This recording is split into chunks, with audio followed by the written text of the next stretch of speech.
荒求天使，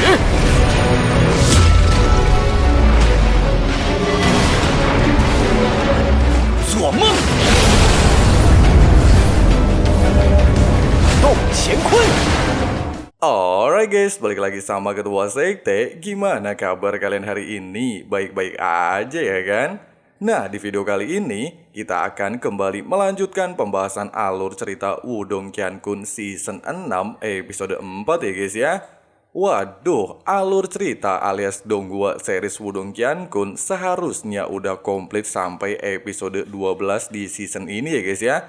Tapi karena belum rilis episode 5-12-nya, jadi kita bahas dulu episode 4 ya guys ya. Nanti kalau udah full sampai episode 12, langsung kita gaskan ya guys ya. Nah, sebelum masuk ke alur ceritanya, Abang Frank saranin nonton dulu pembahasan episode sebelumnya, supaya kalian enggak gagal paham ngikutin kelanjutan alur ceritanya.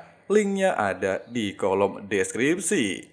Oke lah guys, nggak usah kelamaan lagi di awal video. Langsung aja cari posisi rebahan yang paling nyaman, simetriskan pandangan kalian. Inilah waktunya kita baku hantam.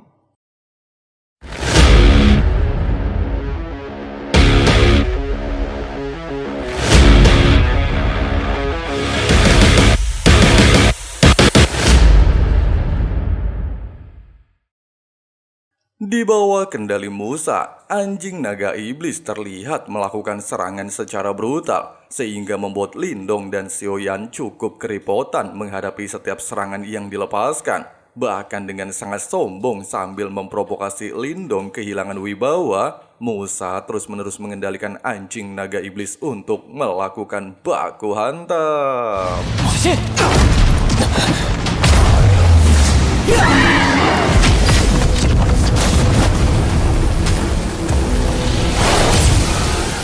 Tepat ketika Lindong merasa muak dan mencoba melepaskan teknik spiritual segel badai petir untuk melakukan perlawanan, hal itu tanpa sengaja memperlihatkan simbol spiritual milik Musa tepat di atas kepala anjing naga iblis. Meskipun Lindong sempat berhasil menekannya dengan kekuatan spiritual yang dia miliki, namun Musa tidaklah tinggal diam dan kembali melepaskan lebih banyak kekuatan spiritual untuk mempertahankan kendalinya.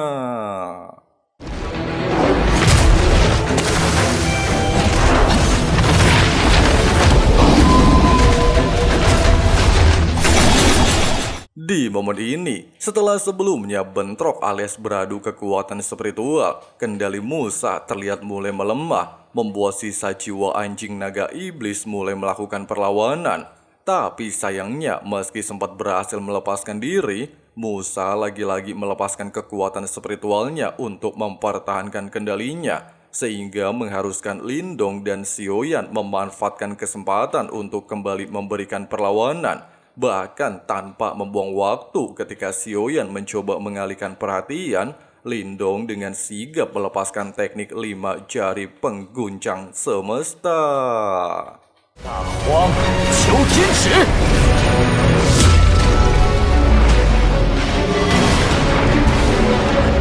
做梦，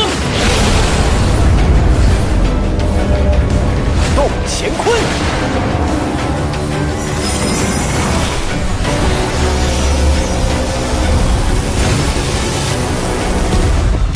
Tepat di saat Musa menyombongkan diri dan beranggapan Lindong bukanlah tandingannya, dia tiba-tiba saja dikejutkan dengan serangan tombak, serta kemunculan Lindong dari balik asap. Bahkan ketika Musa menggunakan anjing naga iblis untuk kembali menyerang, Xiaoyan tanpa jeda langsung mengambil kesempatan menjatuhkan anjing naga iblis, sehingga memberikan waktu kepada Lindong untuk melakukan duel secara langsung melawan musuhnya.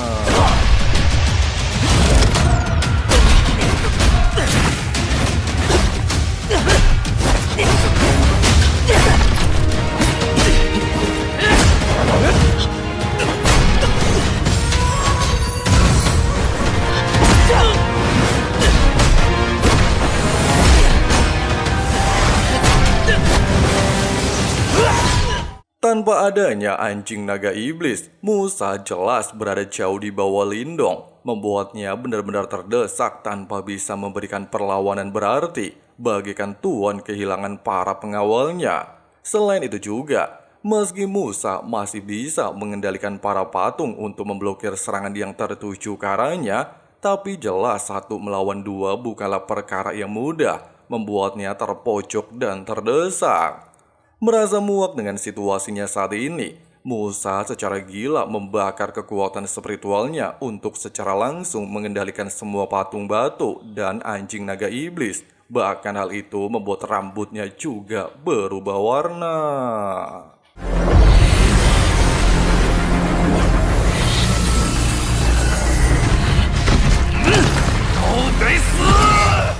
Sayangnya, ketika Musa dengan sangat percaya diri ingin melakukan serangan, kendalinya terhadap anjing naga iblis gagal total, membuatnya langsung tewas dalam satu terkaman.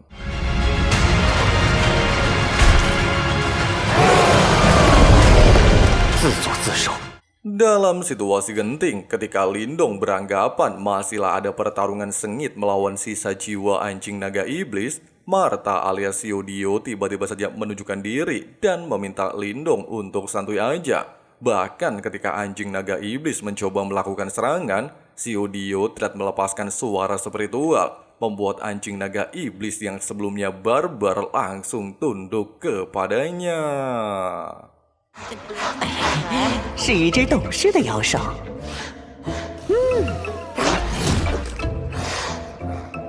乖。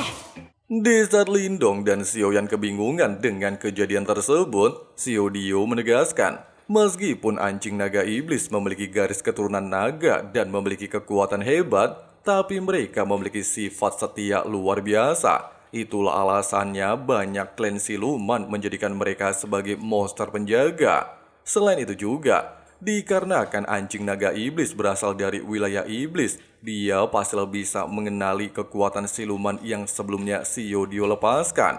Terlebih lagi jangan lupa, Siodio merupakan makhluk yang berasal dari klan siluman Kerpalai Langit, sehingga monster iblis manapun pastilah akan tunduk kepadanya. Tepat ketika Lindong beranggapan masalah di tempat ini teratasi dan bisa memasuki gerbang, tiba-tiba...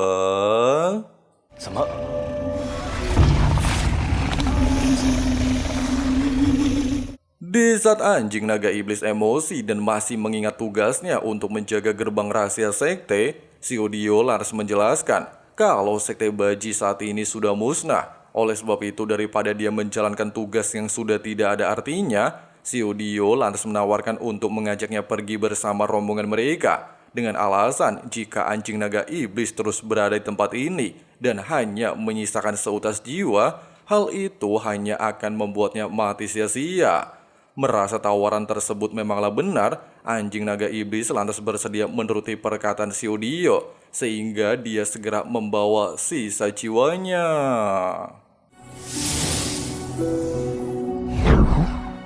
Singkatnya, di saat Lindong mengagumi sifat setia anjing naga iblis tetap menjaga tempat ini meski telah musnah, Siodio lantas mengangguk dan beranggapan tuannya pastilah sangat baik, menjadi alasan kenapa anjing naga iblis tetap menjalankan tugasnya sampai saat ini. Nah, menyadari semua urusan di tempat ini sudah teratasi, bahkan tidak ada lagi yang perlu mereka takuti, Lindong segera meminta kedua rekannya untuk menjelajahi ruang tersembunyi di balik gerbang batu, dan ternyata...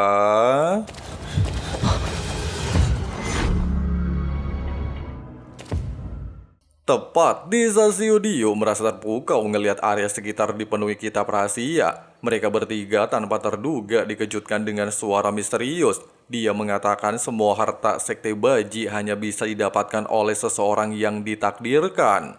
Meskipun tidak mengetahui asal suara tersebut dari mana, bahkan dibuat Herman, tapi mengingat Lindong mampu menggunakan kekuatan spiritual untuk berinteraksi dengan ingatan sekte Baji, Siodio lantas memerintahkannya untuk menggunakan kekuatan tersebut. Tapi...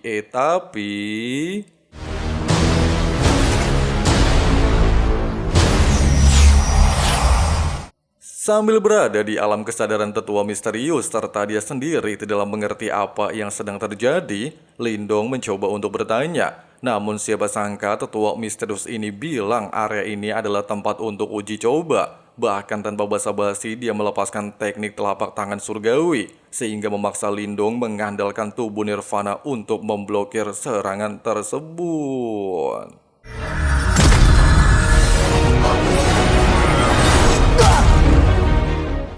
Satu jam berlalu, merasa khawatir dengan kondisi Lindong, bahkan menyadari ada keanehan terhadap tubuhnya. Xiao segera memerintahkan Xiaoyan untuk melindungi tempat ini, sedangkan dirinya akan memasuki alam spiritual Lindong untuk memastikan dugaannya.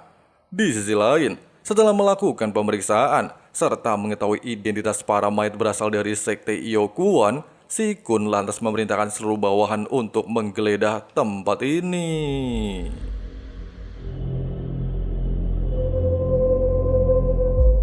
Sementara itu sambil menahan serangan telapak tangan surgawi bahkan menyadari tetua simbol misterius berniat untuk membunuhnya, Lindong secara paksa melepaskan teknik guntur untuk membalikan situasi pertarungan. Tapi sayangnya hal tersebut masih belum membuahkan hasil sehingga membuatnya mendapatkan serangan balik dari telapak tangan surgawi.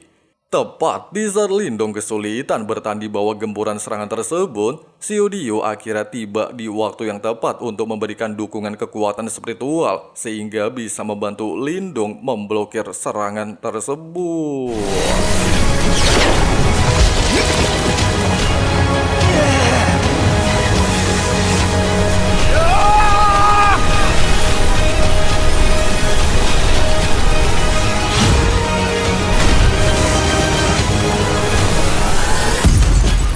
Pasca ledakan barusan, Lindong mengatakan selain Patua ini sangat aneh, kemampuannya juga tidak berdampak apapun kepada orang tersebut. Xiao menjelaskan tubuh Patua ini hanyalah sisa tekad jiwa. Itulah yang menyebabkan teknik biasa tidak mampu melawan Patua misterius. Sehingga Xiao beranggapan Patua tersebut pastilah menyimpan rahasia tersembunyi di tempat ini. Namun belum sempat melanjutkan ucapannya, Pak Tua kembali melepaskan teknik telapak tangan surgawi, sehingga Xiao mengusulkan kepada Lindong untuk menerima serangan tersebut, dan ternyata...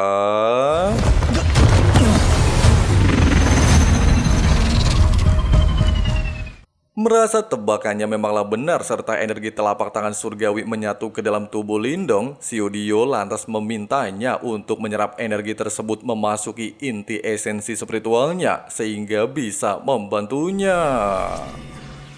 Meski saran Xiao berjalan sesuai prediksinya, namun pada dasarnya energi telapak masih membuat Lindong kesulitan. Oleh sebab itu, Xiao mengusulkan untuk menggunakan tubuh guntur untuk menekan energi di dalam tubuhnya.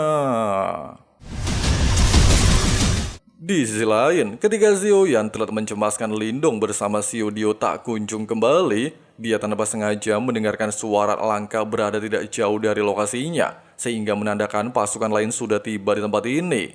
Nah, dikarenakan Xiaoyan tidak memiliki pilihan lain, serta dia sendiri tidak ingin mengganggu kedua rekannya, dia lantas bergegas meninggalkan tempat ini untuk menarik perhatian para musuh. Nah guys, seperti itulah pembahasan alur cerita Donghua Wudong Qiankun Season 6 episode 4 ya guys ya. Untuk episode 5 sampai 12-nya sabar ya guys ya. Soalnya video resminya belum tayang, jadi Mimin belum berani langsung garap ya guys ya. Nanti kalau udah tayang di wilayah Indonesia, kita langsung gaskan ya guys ya. Oke lah, makasih banyak banget buat teman-teman yang udah nonton sampai habis. Di sini Abang Frank si Ketua Sekte undur diri dulu. See you and bye. Bye.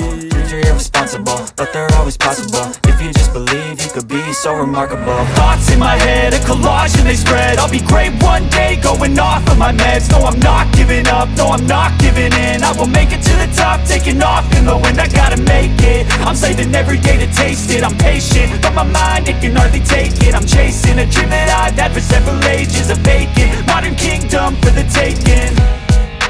Now that I've been put through hell, I never got anyone's help.